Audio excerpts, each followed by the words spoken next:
अगर कोई पहली बार जन्माष्टमी का त्यौहार मना रहा है, उपवास रखना चाहता है, तो क्या नियम कानून है, क्या विधि है जिससे उपवास रखना चाहिए?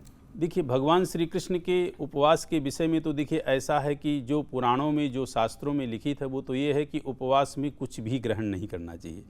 लेकिन अब जैसे मान लीजिए कि जो बुजुर्ग हैं, जो कुछ वैसी महिलाएं हैं, जो गर्भिणी महिलाएं हैं या जो बच्चे हैं या जिनका स्वास्थ्य नहीं अच्छी तरह से साथ दे पा रहा, तो वो फलाहार के साथ रह सकते हैं। लेकिन भगवान श्री कृष्ण की जन्मदिन पे या कहें उनके प्राकट्य दिवस पे उपवास अवश्य रखना चाहिए हर व्यक्ति को, हर नर नारी को। ऐसा नहीं कि पुरुष रखें, नारी ना रखें, नारी भी रखें, पुरुष भी रखें, और यहाँ तक कि जो बच्चे उपवास कर सकते हैं उनको भी करना चाहिए। यदि उपवास नहीं करते हैं तो इसका जो है पाप लगता है। वो यूँ पाप लगता है चूँकि वेदों में, पुराणों में यह वर्णित है कि आपकी जन्माष्टमी हो या रामनवमी हो, इन आदि पर्वों में यदि आपने जो है अन्न का ग्रहण करते हैं तो उस पे जो है दोष लगता है और पाप लगता है। तो ये जो है उपवास जरूर रखना चाहिए और सभी को रखना चाहिए यथा सामर्थ्य। जिसका जैसा सामर्थ्य हो, निराहार रह सकता है तो बहुत अच्छी बात है, और यदि निराहार नहीं रह सकता है, वो फलाहार करके रह सकता है, तो भी उसको फल की प्राप्ति होगी। और भगवान के व्रत का जब पारण करे तो पंचामृत से जो स्नान कराया जाता है भगवान का, उस से ही उसको पारण करना चाहिए। पंडित जी, अगर कोई पहली बार, जैसा कि मैंने आपको बताया, कोई व्रत रख रहा है तो शुरुआत कैसे करे? वो संकल्प लेकर के करे, नए कपड़े पहने, कैसे वो उपवास का तरीका क्या है, कैसे वो शुरू कर सकता है जन्माष्टमी पहली बार? बहुत अच्छा आपने प्रश्न पूछा। देखिए, व्रत का प्रारंभ जब व्यक्ति को करना हो तो सबसे पहले उसका उद्देश्य क्या है, वो उस उद्देश्य पे वो आए कि मेरा उद्देश्य यह है। उस उद्देश्य को लेकर के वह संकल्प करे। यदि कोई ब्राह्मण के द्वारा संकल्प करा रहा है तो ब्राह्मण आदि आदि चीज़ें उसकी सब बोल ही देगा। यदि नहीं कोई ब्राह्मण करा रहा है तो आप स्वयं मानसिक रूप से अपना नाम, अपना गोत्र और जो आपका उद्देश्य है वो भगवान के चरणों में आप जो है कामना कीजिए कि अमुक उद्देश्य से मैं आपका यह व्रत आज से उठा रहा हूँ या कर रहा हूँ, मुझे अमुक कामना की जो है आप सिद्धि प्रदान करें, मेरा अमुक कार्य आप जो है सफल करें। अब व्रत उपवास आप जिस पोजीशन का कर रहे हैं, कहने का तात्पर्य कि यदि आप निराहार कर रहे हैं तो निराहार के लिए उसमें संकल्पित कामना करें, आप फलाहार करके कर रहे हैं तो फलाहार के लिए आप जो है कामना करें। इस तरह से उस व्रत का जो है आप उठा सकते हैं। रही बात भगवान श्री कृष्ण के पूजन की, तो देखिए ऐसा है कि भगवान श्री कृष्ण का पूजन आप जब भी कर सकते हैं जब रात्रि के आपके 12 बजे होंगे, तभी उनका जो है जन्म होता है। जैसे उनके रात्रि के 12 बजते हैं वैसे उनका जो है प्रागट्य होता है, और जब प्रागट्य होता है तो उस वक्त बाकायदे आप जो है संतान गोपाल की जो तस्वीर है उस तस्वीर को यदि खीरे में आपने रख रखा है तो खीरे को जो है आप उसमें जो तस्वीर लगाते हैं भगवान श्री कृष्ण की, खीरे को थोड़ा सा फाड़ देते हैं, फिर तस्वीर रखते हैं, खीरे को पूरा फाड़ करके फिर आप उसको निकाल लें। इसको एक नाल भेद भी कहते हैं। ऐसा अपन मानते हैं कि इस फल से भगवान श्री निकले नाल भेद करके। फिर बाकायदे भगवान श्री कृष्ण का ध्यान करें। जैसे कि कुछ भी आपको भगवान श्री कृष्ण के श्लोक आते हैं, और भगवान श्री कृष्ण का जब आप ध्यान करेंगे तो कहते हैं कि यस्य स्मरण मात्रेणा जन्म संसार बंधनात् विमुच्यते नमस्तस्मै विष्णवे प्रभु विष्णवे। इस जन्म और मृत्यु के जो बंधन आपके लगे हुए हैं, जो भी आपके जन्म जन्मांतर के कोटि कोटि जो है पाप हैं, वो सब इनकी आराधना से आपके धुल जाएंगे। आप उनकी बाकायदे तस्वीर रखें थाली में। तस्वीर रखने के बाद उनका आपने ध्यान किया, ध्यान करने के बाद आप जो है आवाहन करें। आवाहन के बाद आप उनका सीधे जो है स्नान करें। चूँकि प्राण प्रतिष्ठा की कोई आवश्यकता नहीं है, चूँकि भगवान श्री कृष्ण जो है प्रागट्य हो चुके हैं। तो अब आप यहाँ पे जो है संकल्प आपने पूर्व में कर ही लिया है। यहाँ से आप सबसे पहले जो है भगवान श्री कृष्ण को 4 बार जो है जल डालेंगे, जिसको पाद्योपाद्यम हस्त्योवर्घ्यम मुखे आचमनियम सर्वंगे स्नानियम कहते हैं। फिर इसके बाद जो है आप एक बार लास्ट में जल और डालेंगे, जिसको स्नानियम कहते हैं। फिर आप जो है दूध से स्नान कराएंगे, दूध से स्नान कराने के बाद फिर जल से स्नान कराएंगे, जल से स्नान कराने के बाद फिर दही से स्नान कराएंगे, दही से स्नान कराने के बाद फिर जल से स्नान कराएंगे, फिर आप जल से स्नान कराने के बाद फिर घृत से स्नान कराएंगे, फिर आप जल से स्नान कराएंगे, फिर आप शहद से स्नान कराएंगे, फिर जल से स्नान कराएंगे, फिर शर्करा से स्नान कराएंगे, फिर जल से स्नान कराएंगे। और फिर इसके बाद इन 5 चीज़ों का मिश्रण, क्या क्या मैंने बताया, दूध, दही, घृत, शहद और शर्करा, इनका मिश्रण करके आप पंचामृत से स्नान कराएंगे। फिर यहीं पे जो है आप पंचामृत से स्नान कराने के बाद भगवान का फिर से शुद्ध जल से स्नान कराएंगे और यहाँ पे अभिषेक होता है।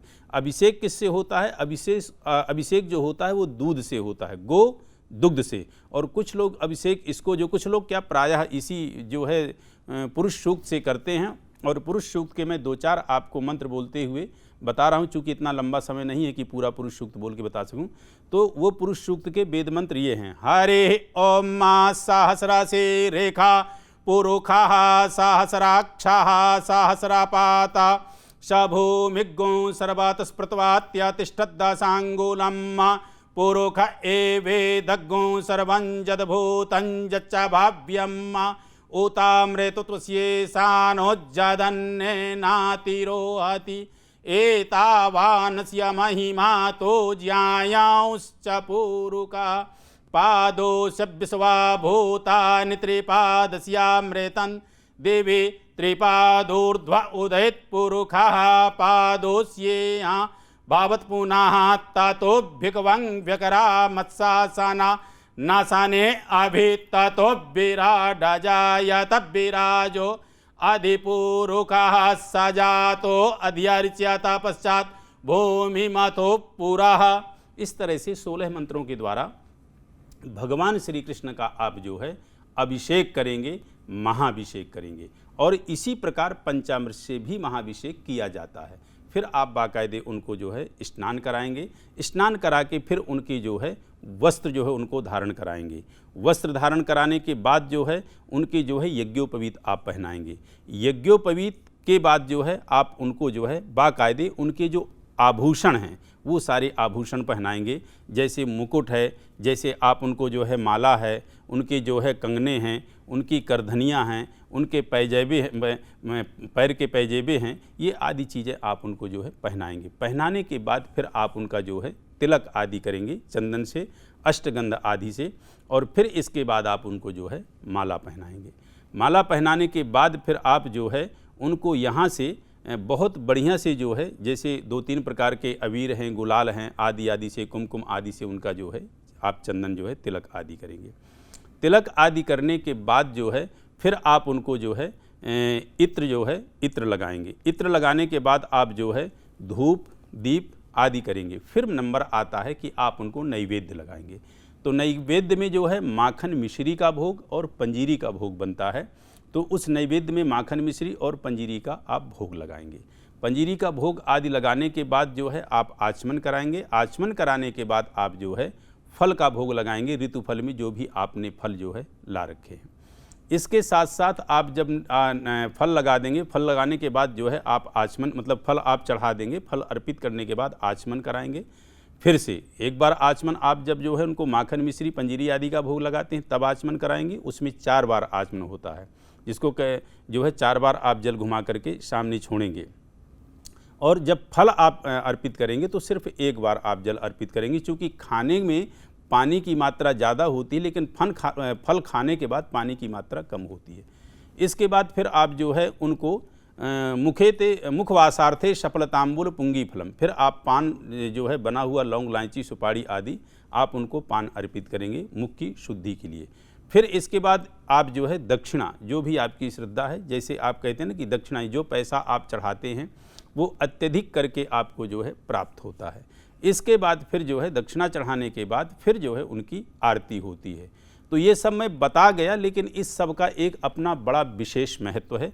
माखन मिश्री में आप एक चीज़ ध्यान देंगे कि जो तुलसी दल का भोग लगाएंगे, तुलसी दल भी उनके मस्तक में आप अर्पित करेंगे। जैसे चंदन लगाते हैं तो चंदन में जो है बाकायदे चंदन घिस करके और तुलसी उसमें भिगो करके फिर आप उनके मस्तक में लगाएं, ताकि उनके मस्तक से तुलसी अलग ना होने पाए। एक ये।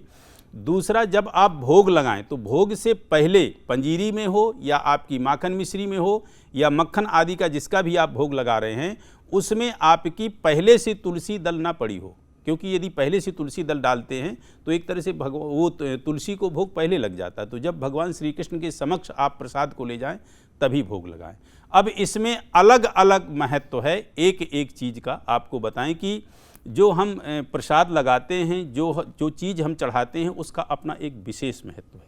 आप जैसे मान लीजिए कि चंदन भगवान प्रभु को अर्पित करते हैं। तो कहते हैं तो चंदनम तो महत् पुण्यम पवित्रम पाप नाशनम आपदा हरते नित्यम लक्ष्मी तिष्ठति सर्वदा।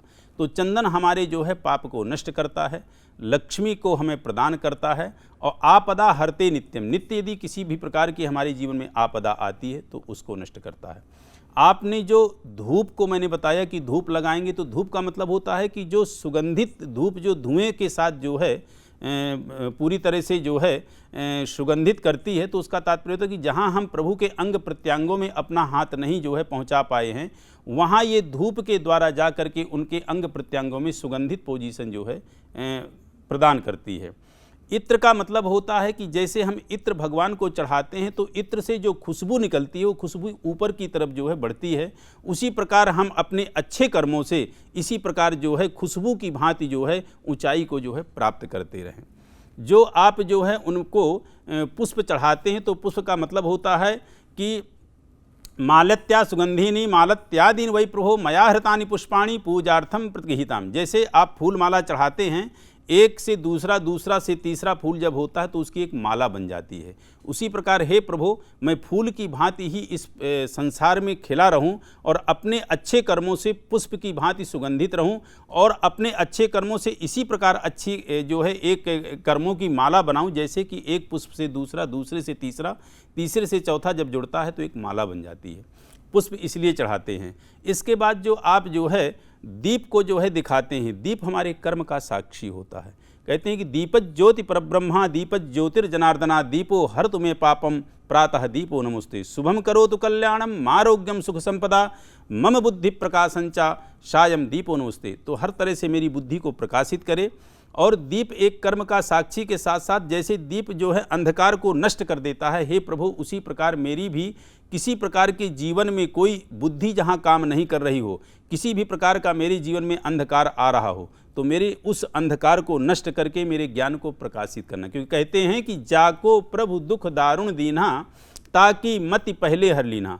व्यक्ति के ज़िंदगी में जब भी कोई विपदा और परेशानी आनी होगी तो सबसे पहले उसके मति का हरण होता, उसके विवेक और बुद्धि का हरण होता। जब मति और विवेक बुद्धि का हरण हो जाता है तभी उस व्यक्ति के जीवन में जो है विनाश आता है। कहते हैं विनाश काले विपरीत बुद्धि। तो दीपक जो होता है हमारे कर्म का साक्षी होता है, हमारी जो 5 ज्ञानेंद्रिय हैं इनको जो है प्रकाशित करता है। और जैसे वो स्वयं में अंधकार को नष्ट करके और जो है प्रकाश में अपने आप को जो है प्रकाशित रहता है, उसी प्रकार हमें भी जो है अंधकारमयी जो हमारे जीवन में काम क्रोध मद लोभ किसी भी प्रकार की अज्ञानता है वह नष्ट करके हमें इसी प्रकार प्रकाशित करे।